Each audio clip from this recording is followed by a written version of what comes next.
तोते की चोंच टूटी, टूटी चोंच का तोता। हेलो, नमस्ते, सत श्री अकाल, अस्सलाम वालेकुम, माई सेल्फ डॉक्टर शिवम।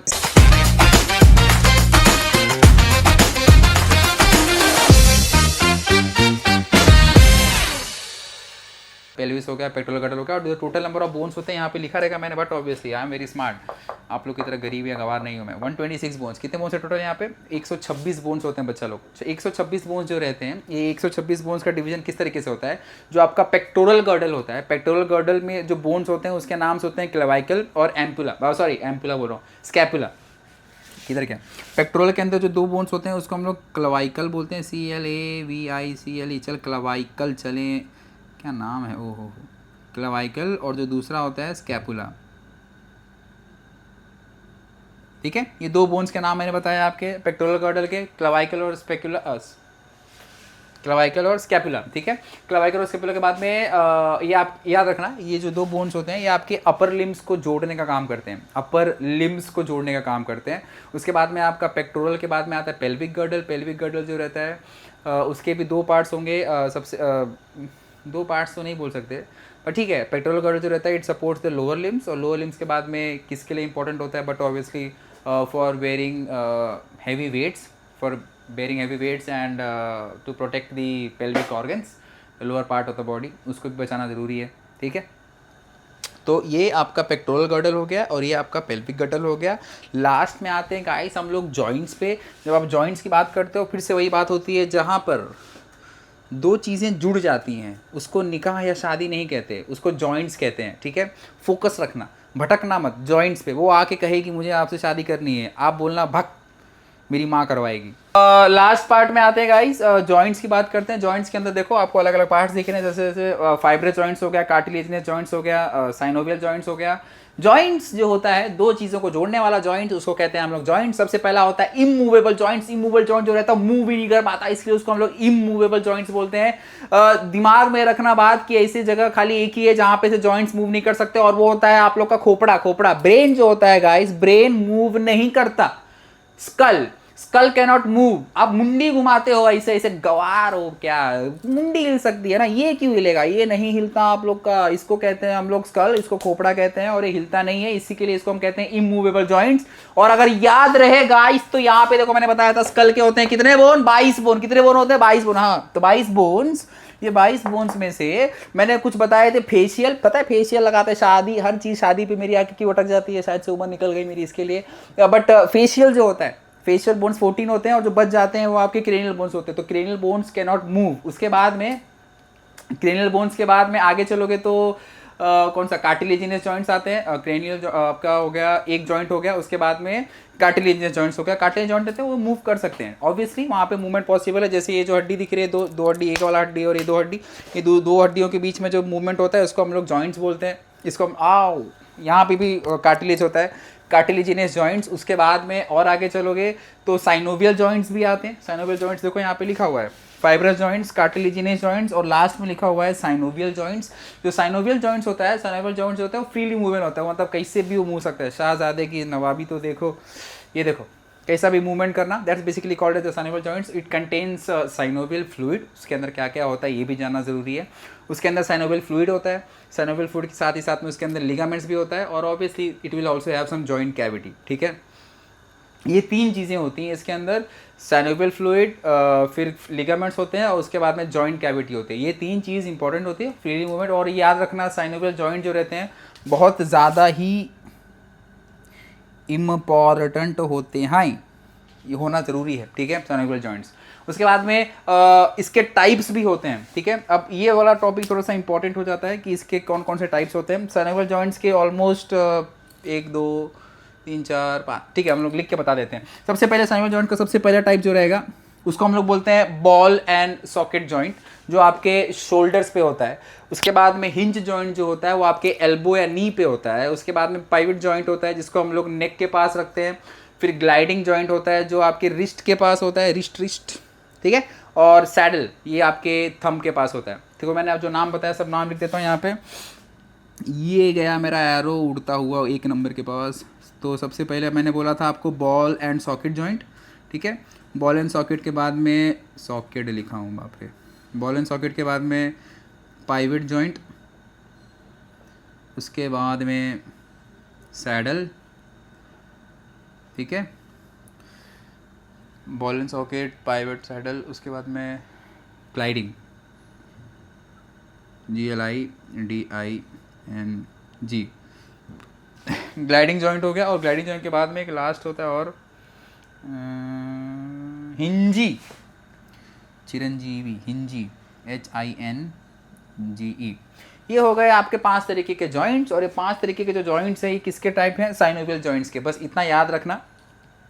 यहाँ तक अगर आपको समझ में आ गया है, और ये सारा जो मैंने प्रेजेंटेशन किया हुआ है ये मैंने मेहंदी रचाने के लिए नहीं किया हुआ है, बट ये इंपॉर्टेंट है। ये जो भी आपको चैप्टर में इंपॉर्टेंट पॉइंट्स रहेंगे ये सारी चीज़ें मैंने यहाँ पे कवर की हुई है।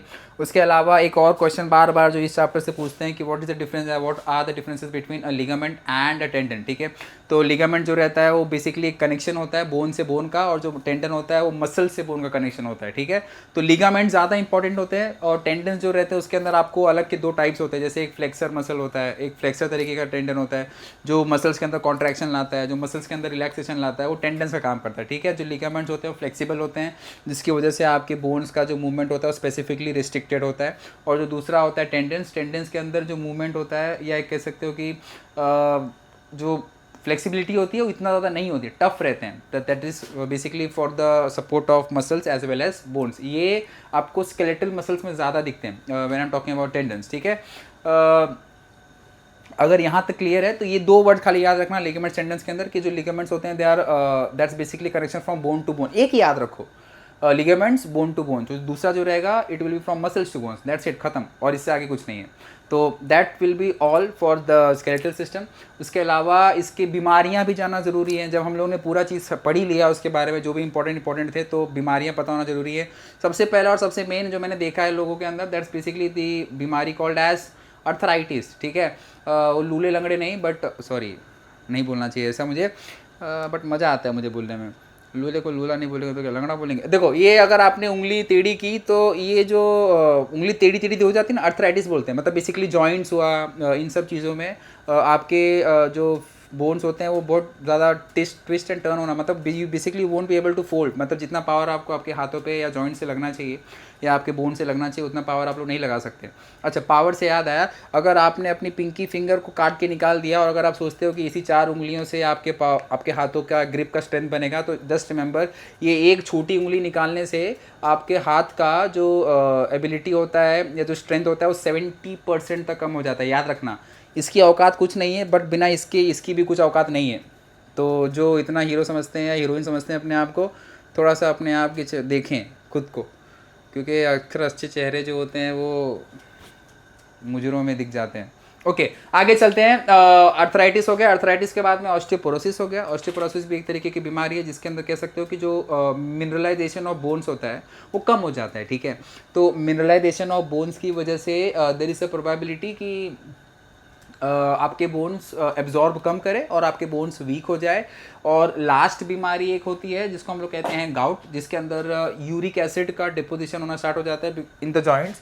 इसका क्लिनिकल कंडीशन है, क्लिनिकल मैनिफेस्टेशन तो ये बोलता है, या प्रोफाइलैक्सिस इसका ये होता है कि लिवर को सही करो, क्योंकि लिवर मेटाबॉलिज्म प्रॉपर तरीके से नहीं कर पाता, जिसकी वजह से आपको गाउट का मतलब ना, जिसकी वजह से आपका यूरिक एसिड ब्रेकडाउन नहीं हो पाता। और यूरिक एसिड ब्रेकडाउन अगर नहीं हो पाएगा तो बट ऑब्वियसली उसको कहीं ना कहीं जाके जमा होना पड़ेगा, और जमा होने के लिए उसे एक ही जगह मिलेगी, and that will be the joints. Joints मतलब जहाँ पे 2 बोन्स जुड़ती हैं, मतलब ये 2 पार्ट्स के बीच में जो जॉइंट रहेगा, जहाँ जहाँ पे आपके बोन्स मुड़ना शुरू होते हैं। यहाँ पे अगर आपका हड्डी मुड़ रहा है मतलब ये एक जॉइंट हो गया। यहाँ पे अगर आपका हड्डी मुड़ रहा है या it's basically flexing itself, there is the part which is called as a joint, ठीक है।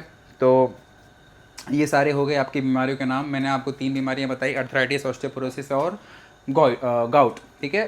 उसके बाद में ये चैप्टर समझ के मैं आपको बता दूं कि अब इस चैप्टर के अंदर इंपॉर्टेंट डायग्राम्स हैं।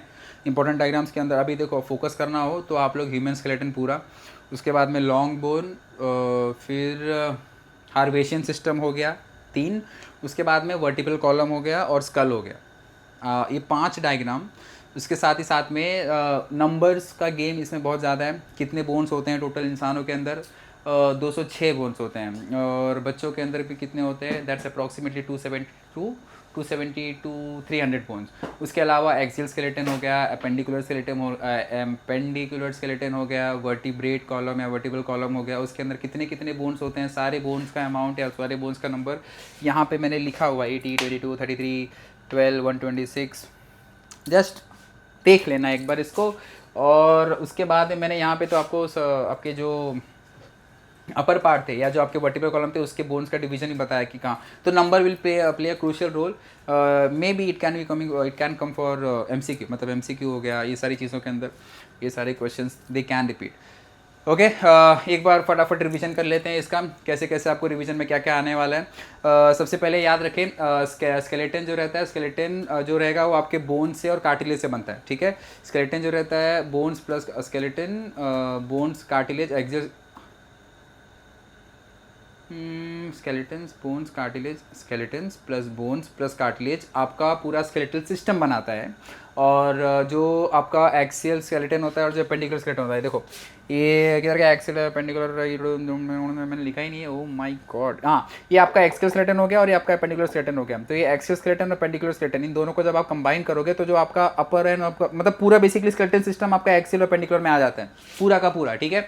उसके बाद में जॉइंट्स के मैंने आपको यहाँ पे अलग अलग टाइप्स बताए। याद रखना 3 तरह के जॉइंट्स होते हैं। सबसे पहला जॉइंट होता है फाइब्रस, कार्टिलेजिनस और साइनोवियल। साइनोवियल के अलग अलग टाइप्स होते हैं, इसलिए साइनोवियल बहुत ज़्यादा इंपॉर्टेंट है।